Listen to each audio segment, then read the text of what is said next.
If you've never touched Warhammer 40,000, here's all you need. It's a universe where humanity forgot how its own technology works and now treats engineering as religion. That's it. That's the whole thing.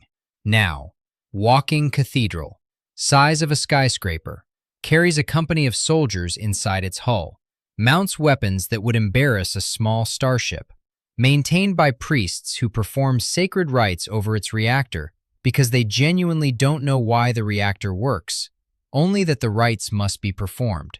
And your enemy has cruise missiles. The rational military response is obvious.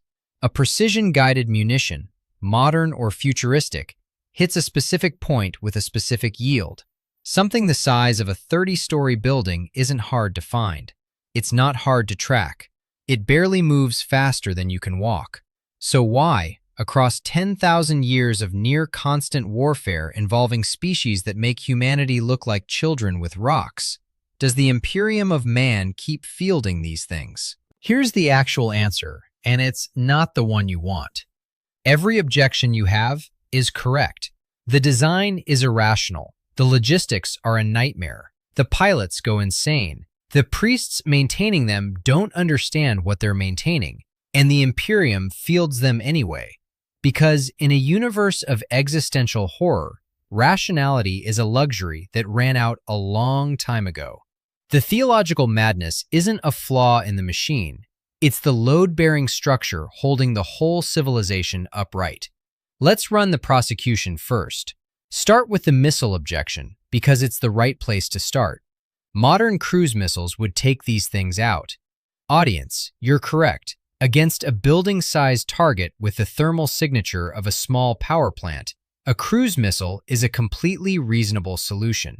Except for one thing: void shields. Void shields are energy fields that surround a Titan and dissipate incoming energy across a distributed surface rather than absorbing localized impact.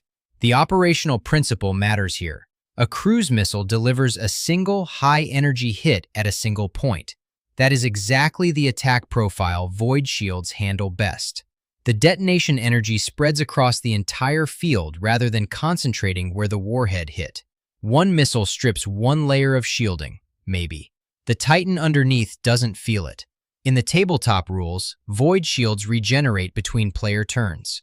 Per current 10th edition rules, at the start of your command phase, if a void shield has fewer than 3 shield points remaining, it's restored. Though the precise timing has been interpreted differently across editions, so treat that as the current ruling rather than settled history. A Warlord Titan carries multiple independent shield layers. Stripping all of them requires not one missile, but sustained, concentrated fire from multiple heavy assets hitting in the same window before any regeneration occurs. The moment your fire disperses or pauses, the shields start coming back. You're not killing the Titan. You're draining a battery that recharges faster than you can drain it. So you want a missile barrage, dozens of simultaneous hits overwhelming the field. And that's where Titan doctrine pushes back. A Titan doesn't walk alone. It walks with Skitarii troops, Mechanicus support units, and often other Titans. The tactical apparatus surrounding it exists specifically to deny the enemy the massed, coordinated fire window that could cascade the shields into failure. The void shield isn't magic.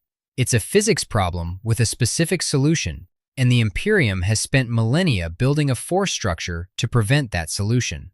The guided versus unguided distinction some viewers raise doesn't survive canon scrutiny. There's no lore support for shields behaving differently against homing munitions versus dumbfire rockets. What matters is energy delivery, not guidance package. File that objection as technically creative but unsupported. Now the bipedal design objection, which is arguably the sharper one. Any spider leg design would be vastly faster, more stable, and therefore more powerful. From an engineering standpoint, accurate. Multi-legged locomotion distributes weight across more contact points, handles terrain irregularities better, and has redundant drive systems. The square cube law makes tall bipedal structures structurally awkward at 30+ meters. Pure engineering optimization would never produce a biped at this scale. But the Titan isn't controlled by a joystick. It's controlled by a brain. The Mind Impulse Unit, the MIU, creates a direct neural link between the princeps and the machine. Not a haptic feedback suit, not a control interface, a proprioceptive bond, where the princeps literally experiences the Titan's body as their own. Their sense of balance, movement, and physical space extends into tons of armored steel. Their legs become the Titan's legs. Their body schema rewrites itself around a 30-meter frame. Human proprioception is built for bipedal movement, balance on 2 points, weight shift during a stride, the neurological templates for walking that develop in infancy and run on autopilot for the rest of your life. If the control interface is a direct neural link, a bipedal chassis synchronizes with existing human neurological architecture. An 8-legged chassis has no analog in the human brain. The princeps controlling a spider-legged Titan would need their nervous system to map 8 independent limb positions with no reference template. The bond would be weaker, less precise, and according to lore, psychologically destabilizing. Disrupting MIU synchronization causes severe psychological harm. Getting the synchronization wrong from the start would be worse.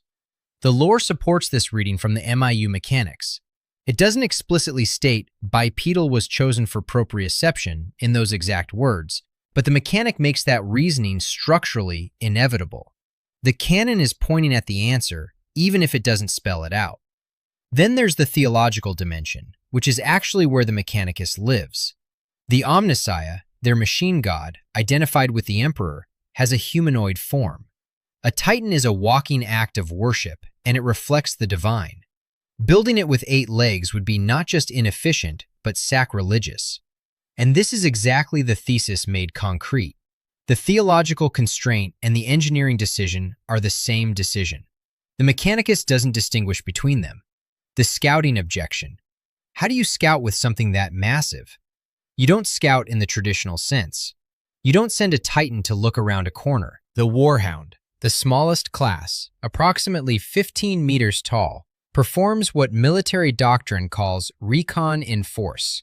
You're not trying to observe the enemy covertly. You're presenting them with a target they can't ignore. When a Warhound walks toward an enemy position, the enemy is forced to reveal where their heavy assets are by shooting at it. Anti-Titan weapons fire from concealment. Artillery positions expose themselves. Armored reserves move to intercept. The Warhound just walked into a position it could survive, absorbed the hits on its void shields, and in doing so mapped every major threat on the battlefield. Real-world militaries use variants of this approach. The logic is the same. Make yourself the most dangerous thing in the room and watch what comes out to deal with you. The Warhound's size isn't a liability for this role. It's the prerequisite. You can't force an enemy to reveal heavy weapon emplacements by sending a squad of infantry. You send the thing that requires a heavy weapon to kill. The transport objection is legitimate, and the Imperium doesn't pretend otherwise. Moving a Titan is an engineering operation that requires dedicated infrastructure, substantial support crews, and, in many cases, partial disassembly for interstellar transit. Titan legions travel with full support echelons: priests, technical crews, Skitarii escorts, logistics chains. Getting one to a battlefield isn't a deployment, it's an expedition. And the Imperium does it anyway, every time, on every front that warrants it. That's commitment. Irrational, expensive, logistically catastrophic commitment. It tells you something about what the Imperium has decided these machines are worth. Now the tabletop inefficiency argument, which is the one that should land hardest. In Warhammer 40,000's 10th edition, a Warlord Titan costs 3,500 points. Standard competitive matched play caps armies at 3,000 points. The Warlord Titan literally does not fit in a standard game. You can't field one without exceeding the total army budget by 500 points before you've purchased a single other unit. It exists in a format, apocalypse games, special scenarios, specifically created to accommodate things too large for normal play. The Volcano Cannon, the Warlord's primary armament, averages approximately 20 wounds per volley based on current stats, approximately 5 shots each dealing D3 plus 3 damage, strength 24, AP -5. That will one-shot almost anything that isn't a super heavy. It's genuinely devastating. It's also roughly 2.5 times lower than what the broader community has been claiming. The 53 wound figure circulating in discussions is approximately 2.5 times higher than the actual output under current rules. Still overwhelming. Still accurate enough to erase most targets, just not the mythological number. And even at 3,500 points, even with that firepower, a Titan used carelessly dies. Concentrated fire, overwhelming void shields before they regenerate. Positioning errors that let enemies control its weapon arcs. Cheap units swarming its legs in some editions, restricting movement while heavier assets strip its shields. The machine that can't be killed by a single cruise missile can be ground down by a patient opponent who understands the cascade failure vulnerability. So, a unit too expensive for standard play, doing damage the community has overstated for years, vulnerable to tactical error despite its scale. The Imperium fields them in its most important engagements regardless. That's not strategic calculation. That's theological commitment dressed up as military doctrine. The highest engagement friction point in the audience data, more likes than any other objection, was this one. How do you lose knowledge held in such high regard? Makes zero sense. It makes sense. It just takes a long time. A standard template construct was a complete digital library of all human technological knowledge from the dark age of technology, encoded so any isolated colony could rebuild civilization independently. Titans were built using STC-derived manufacturing knowledge. Two things destroyed that knowledge base. The Age of Strife, when warp storms isolated hundreds of human worlds for centuries, and STC systems were corrupted or lost across entire sectors. And the Horus Heresy, when the Civil War actively destroyed Forge worlds, killed archivists, and split the Mechanicus between loyalist and traitor factions. Both sides bombed each other's manufacturing infrastructure, deliberately. By the 41st millennium, 10,000 years later, no single entity holds complete STC knowledge. Individual Forge worlds hold fragments, guarded as holy secrets, traded like relics, never synthesized into a complete picture because the Mechanicus's institutional structure rewards hoarding over sharing. The sum of surviving knowledge might reconstruct full capability. The organization that holds it's constitutionally incapable of pooling it. Here's the real-world version of that problem, and it's less dramatic but more instructive. When the U.S. Air Force closed the F-22 Raptor production line in 2011, the manufacturing ecosystem dissolved. Not the blueprints. The drawings and specifications still exist. What dissolved was the supply chain. The specialized vendors, the qualified machinists, the tooling, the institutional relationships between contractors that took years to build. A formal U.S. Air Force study found that restarting production would cost roughly $50 billion, $9.9 billion in non-recurring startup costs to reconstitute the manufacturing ecosystem, plus $40.4 billion in aircraft procurement to actually build the airframes. The knowledge of how to fly an F-22 still exists. The knowledge of how to build one is scattered across dissolved companies, retired engineers, and obsolete tooling that no longer exists. The Saturn V parallel is more complicated and worth getting right. The tooling and expertise weren't destroyed. They were deliberately mothballed when the Apollo program ended. A budget decision, not a catastrophe. But over decades, the specialized machinists retired, the supplier companies closed, the institutional networks dispersed. A complete rebuild has been estimated at around $50 billion. The knowledge wasn't burned. It just became effectively unrecoverable through the ordinary processes of time and institutional dissolution.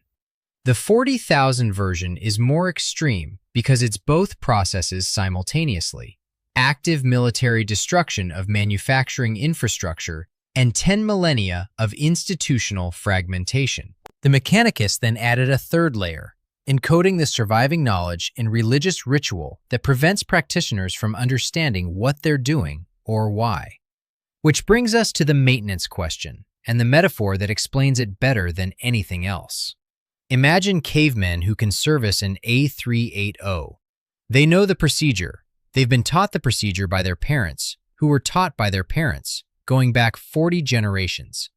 They anoint the correct components with sacred oils because that is what the ritual demands. They recite the correct litanies in binary because that is the prayer. They burn the correct incense at the correct junctures. The aircraft continues to fly. What they can't do is build another one. The knowledge of why the oil goes there, what the binary sequence does, why the incense matters, that understanding died generations ago. The ritual preserved the procedure while losing the comprehension. And because the ritual works, the machine keeps running, there is no pressure to recover the comprehension. Why would you question a prayer that the God keeps answering? This is precisely how the Mechanicus operates. Litanies of the machine encode correct maintenance sequences. Anointing with sacred oils applies lubricant to moving parts. Binary can't. The machine code wrapped in religious language programs the systems being addressed. The incense may have started as particulate control around sensitive components. The rituals work.